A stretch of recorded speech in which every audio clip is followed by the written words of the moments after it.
Hey Internet, Happy New Year! I've always wanted to do one of those top 10 lists at the end of the year like every other fancy content creator, but I never really had a good substantial idea for a top 10. Until now! Literally a decade has passed since I started this channel in 2010, so I think I've earned the right to make some big decisions. For this video, we're not just going to do Game of the Year. Oh no, we're going to do Game of the Decade. So, some criteria. Firstly, I'm going to be picking 2 categories of Game of the Year per year since 2010. The first winners are what I'm calling the status quo winner, which will be chosen by a metric of different game publications' Game of the Year winners for those years. Those publications are as follows: the BAFTA Awards, the Game Awards Show, Game Informer Magazine, GameSpot, IGN, Polygon, and to add a control against Western media bias, the Japanese Game Awards. I'm going to gauge which games seem to be the clear consensus that year by the media and then declare it the winner. The second winners are the Suave Zouave Game of the Year. These may or may not line up with the status quo, but these are the games that personally had more of an effect on me than what the media reviewed that year. Also, to remind you of the gaming landscape at the time, I'm going to mention briefly some of the other titles that were contenders for Game of the Year that year. So let's start our list the only way you can, with 2010, the first year of the 2010s.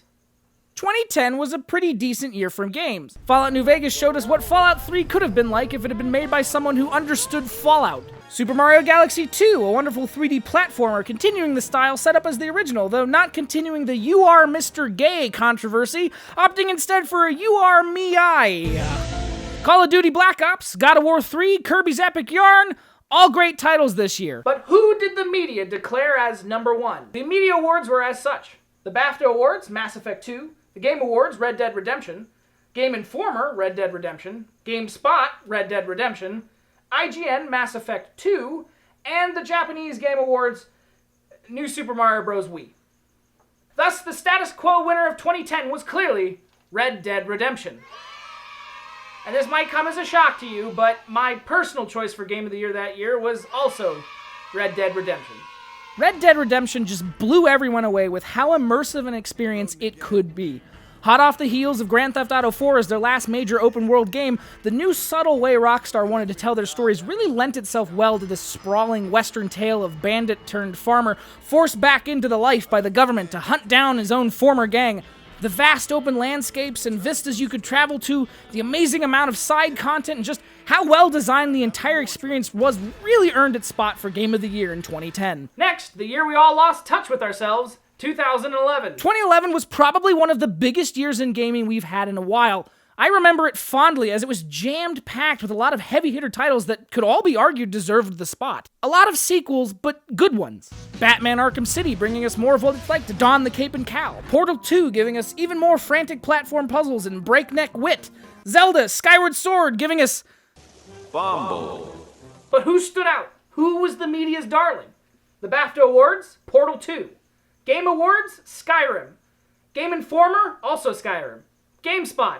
Skyrim. IGN? Portal 2. And the Japanese Game Awards? Monster Hunter Portable 3rd. They're going to be the outlier every time. With a clear winner, The Elder Scrolls V Skyrim took the status quo Game of the Year. And my personal winner? Well, I'm as unoriginal as they come because I also picked The Elder Scrolls V Skyrim. Despite all of its flaws, and trust me, I know there are very, very many flaws, Skyrim still sets the stage in just how expansive and immersive an open-world RPG of its nature could be. Skyrim Vanilla is a hot mess. In fact, I could just as easily argue that it belongs on a list of worst games of the decade, and I would mean it. But considering how, in spite of everything, we all still had and continue to have so much fun in Skyrim, I mean, it's worthy of the spot. 2012, the year the world should have ended. What games were there that year? After the year we'd had in 2011, 2012 was kind of lackluster in terms of great titles. Sure, good games came out that year, but none were as legendary as some previous years. Far Cry 3 was a fantastic first-person survival game. Mass Effect 3 rounded the trilogy off and set the internet ablaze with its ending, the kind of BioWare drama we'd not see again until Mass Effect Andromeda. And Max Payne 3 added some much-needed sincerity to the pulpy stories of its series past. But who came out on top? BAFTA Awards, Dishonored. Game Awards, The Walking Dead. Game Informer, Mass Effect 3. GameSpot, Journey. IGN, Journey. Polygon, The Walking Dead. And the Japanese Game Awards, Gravity Rush. So this one's a little harder to grade since there were some ties, but I think the status quo winner should probably be The Walking Dead. Yes, despite Journey being such a beautiful spectacle of a game and brimming with new concepts for online play, The Walking Dead just simply was better. I think most will probably agree. Telltale's entry into the zombie survival series works so much better than the television show or comic ever could because the choices you personally make will affect the outcomes within the narrative.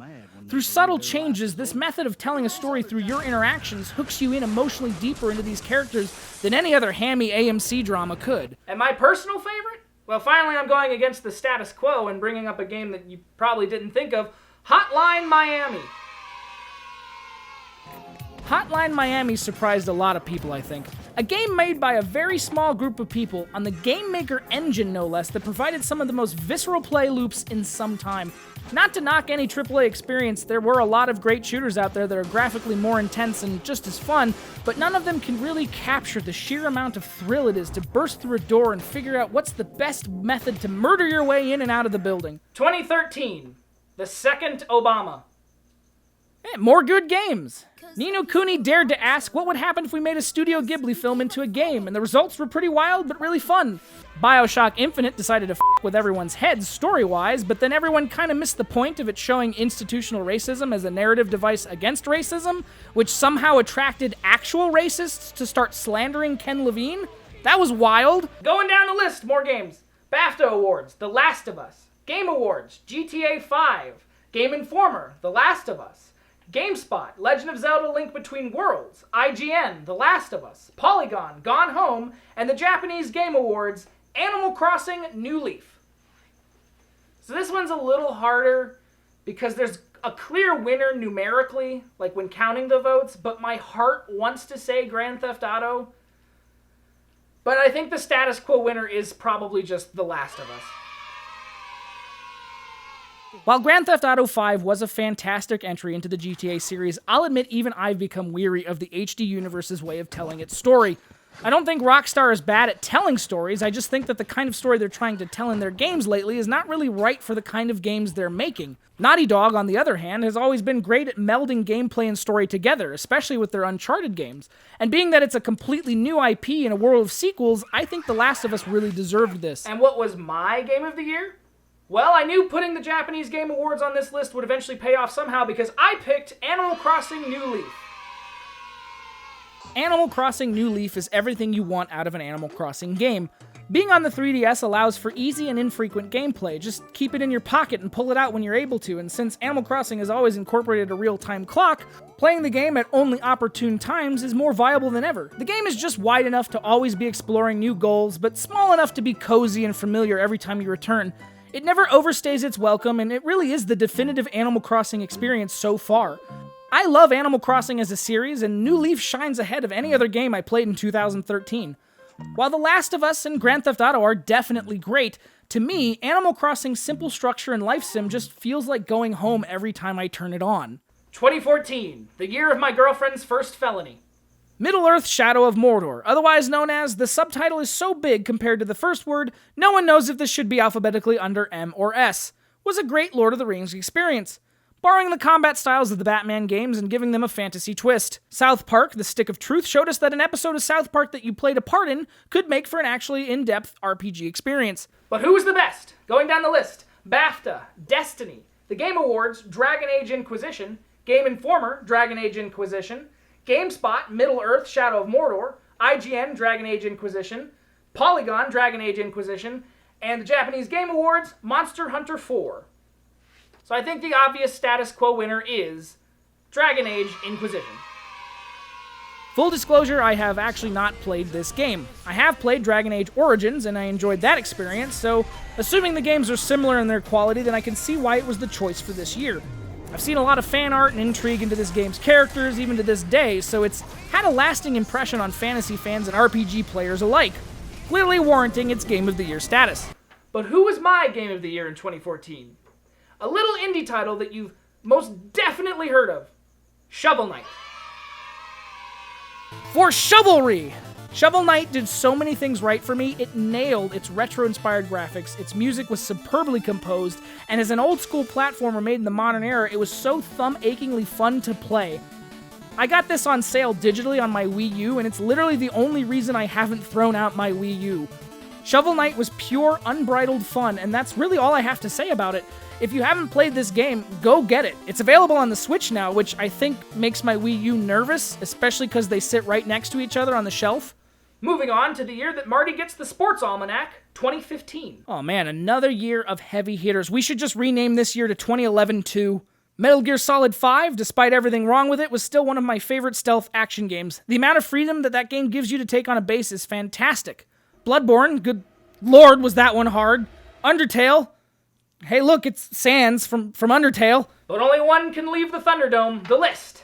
BAFTA, Fallout 4, Game Awards, Witcher 3, Wild Hunt, Game Informer, Witcher 3, Wild Hunt, GameSpot, Witcher 3, Wild Hunt, IGN, Witcher 3, Wild Hunt, Polygon, Her Story. The Japanese Game Awards, Yokai Watch 2. Good for them. And again, the status quo winner was obvious. The Witcher 3, Wild Hunt. The Witcher 3 is, and I will fight anyone who disagrees, what Skyrim wanted to be. Everything Skyrim set out to do, The Witcher 3 did, but correctly. Again, Skyrim is on this list. It won Game of the Year back in the day, but The Witcher 3 just trumps it. There's so much to do, so many deep gameplay choices to make, a compelling narrative, plenty of side content to keep you interested, and best of all, it actually works on launch. I'm someone who will actually defend vanilla Skyrim because, again, despite its flaws, I love that stupid, broken game. But The Witcher 3, modding is an afterthought. Modding is just for the love of adding more content, not to, fix shit. And if that doesn't tell you why it's Game of the Year, then I don't know what else will. And while The Witcher 3 was a fantastic experience and deserves all of the accolades that we can put upon it, I went with something a little different. My winner of Game of the Year of 2013 was Super Mario Maker.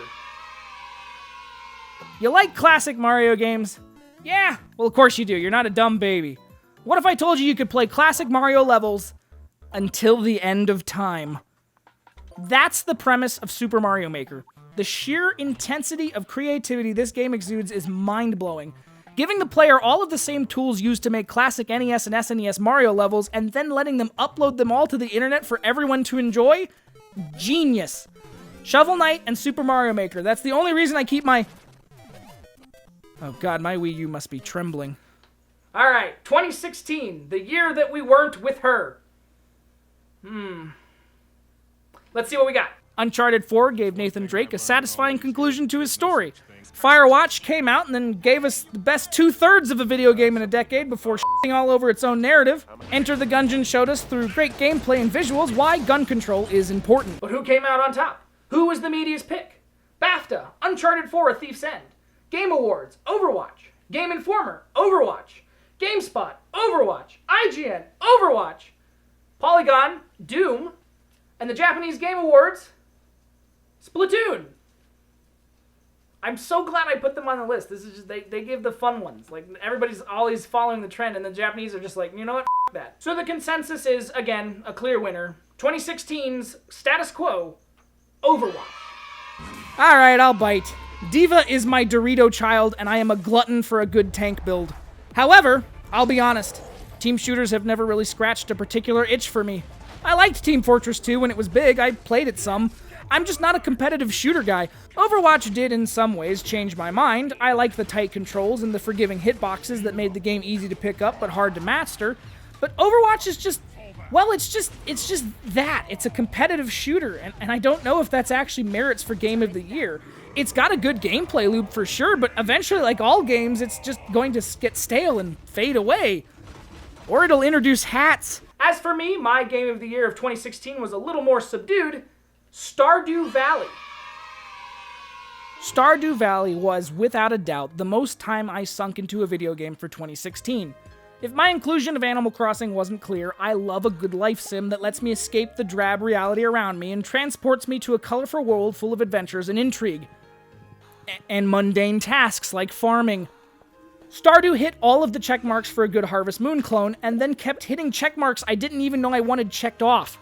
All of the things you can do, characters to talk to, events to take part in, there's so much to love about Stardew Valley that I highly recommend it if you haven't played it yet. 2017!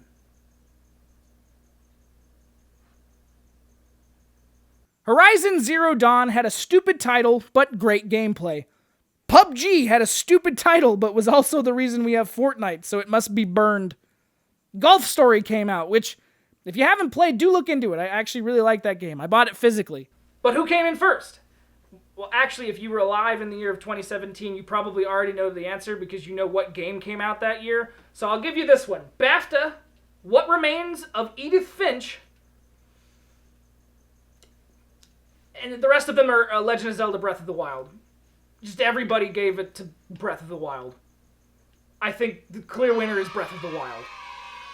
It was pretty obvious to everyone when it was coming out that this Zelda game was going to be different, and it was going to take home every award we could throw at it. And frankly, it does deserve a lot of the praise it gets.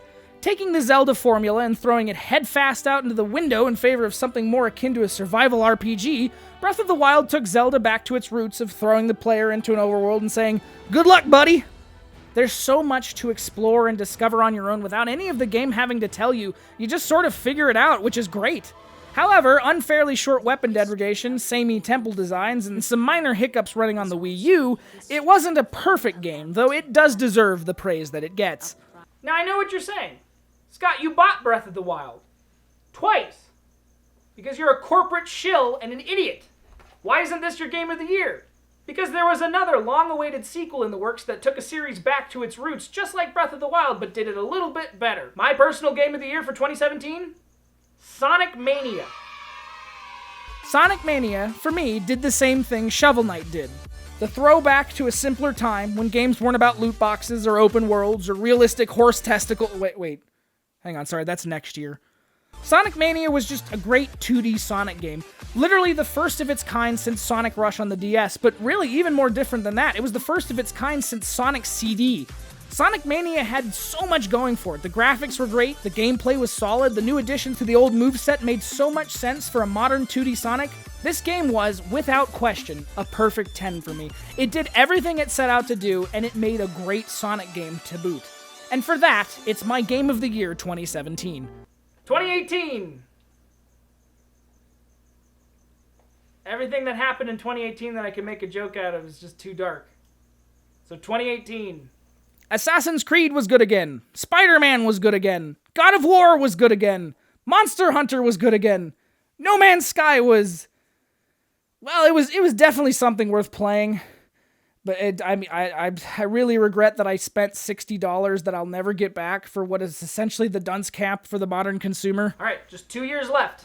What did 2018 have for us? BAFTA, God of War. Game Awards, God of War. Game Informer, God of War. GameSpot, Red Dead Redemption 2, for some reason. IGN, God of War. Polygon, God of War. And the Japanese Game Award, Monster Hunter World. Another clear, easy-to-pick victor, but probably not the game you thought going into the year who it was going to be. But for the status quo winner and my personal winner of Game of the Year of 2018, God of War for PS4. While Red Dead 2 was definitely a great experience, everything Rockstar set out to do with it was just too much for me. And clearly the gaming press agreed. It goes back to what I was saying about GTA 5. Rockstar is really interested in crafting these deep, expansive, and cinematic moments, but if you want to make a movie, Dan Houser, then go make a movie, not a game. Having the pacing of the game split between riding your horse while a character talks to you, so you could go enter a cutscene where more people talk to you, so you could go accomplish a task for them so they can talk to you more. It's just not fun! I abandoned the story missions around Chapter 3 and just began doing all the side content because, gameplay-wise, it's actually phenomenal. I like the deep simulation aspects of the game, and I like role-playing as a cowboy in the best virtual rendition of the American West put in a video game. But when the story is clearly your main focus as it drives everything else in the game, you need to meld the two better. Something that, like when The Last of Us beat GTA 5, God of War melded the two vastly better. God of War revamped the series in a way that it was greatly needed, adding more characterization to Kratos, giving the whole thing a depth not previously realized in a God of War game. God of War deserved its place as Game of the Year, and hopefully winning over Red Dead will tell Rockstar what it is they could tweak to put themselves back on top. And finally, the last year of the decade, 2019. Now this one's a little harder to pin down because some of the publications haven't actually put their Game of the Year out as of recording, but I can kind of surmise what's going to win anyway because of what they've all been talking about for the past year. This was actually another great year for games. Renaming the year to 2011-3 will just really cap out the trilogy on a high note. Pokemon got a new game, and it was awesome. Well, at least some people thought so. Others tried to boycott it. Someone actually bothered to take the time to post this outside of the store that I work at, complaining about Pokemon Sword and Shield. Big mad with a black and white printer. We finally got a new Star Wars game that didn't suck. Super Mario Maker 2 came out, giving me even more unlimited Mario. But last year, only one winner. Game Awards, Sekiro, Shadows Die Twice. GameSpot, Sekiro, Shadows Die Twice. IGN, Control. Game Informer, Control. Polygon, Outer Wilds. And the Japanese Game Awards, Super Smash Bros. Ultimate. As I said, not everyone has released their winner yet, so this list could be a little bit different from what we eventually see, but we're going to go with what we've got. I think the clear winner is Sekiro, Shadows Die Twice. Disclosure, I have not played this game either. I've never even really played a Souls game, but I have played Bloodborne and I was not very good at it. That being said, I understand why this game is on people's lists. If you're someone who likes a challenge, has enjoyed the Souls games, and even maybe Neo, this game is probably for you. Judging from the trailers, I love the aesthetic of the universe, and while a robotic arm kind of clashes with the seeming realism of the old world setting, I'll still give it to him that it has charm. If this was your Game of the Year as well, I understand. But who is my personal winner? Luigi's Mansion 3. Luigi's Mansion 3 just grabbed me this year. Of all the games I've played, this one was simply just pure fun and charm the whole way through. Picking it up for the first time, I was instantly transported back to when I played the first game on the GameCube. Luigi as a character has always fascinated me. He's so much more compelling than his brother Mario, and the fact that he gets so few good solo games, it's just warm and fuzzy to see him back. I haven't gotten a chance to look at the multiplayer stuff yet, but from what some friends have told me, it's also really fun. Alright, so that brings us down to one final thing. We have our status quo winners, and we have my personal picks. We're going to list them all in a top 10 ranked order. Let's do it. Status quo top 10. Number 10, Dragon Age Inquisition. I've not played it yet, so I can't really judge it. People liked it. It looks good. It's on the list. Number 9, Elder Scrolls V, Skyrim. It's a great game. It's just weighed down by a few too many problems. Number 8, Sekiro, Shadows Die Twice. Another game that I just haven't played and I really don't feel like I could judge properly, but it clearly was a good game based on what I've seen, so I put it a little higher than Skyrim because obviously, it's higher than Skyrim. Number 7, Overwatch. I mean, this could have been lower on the list because it's a fun game, but f*** Blizzard. Number 6, God of War. Boy, I can't do the thing, but it's a great game and a great experience. Number 6. Number 5, The Walking Dead. Interesting dynamics. I really love point-and-click adventure games. I think this at least deserves top 5. Number 4, The Last of Us. Fantastic, deep, and immersive story. Naughty Dog nails it when it comes to a survival horror game. I know everybody's super excited about the sequel. Clearly, this is definitely, good game. Number 3, Legend of Zelda, Breath of the Wild.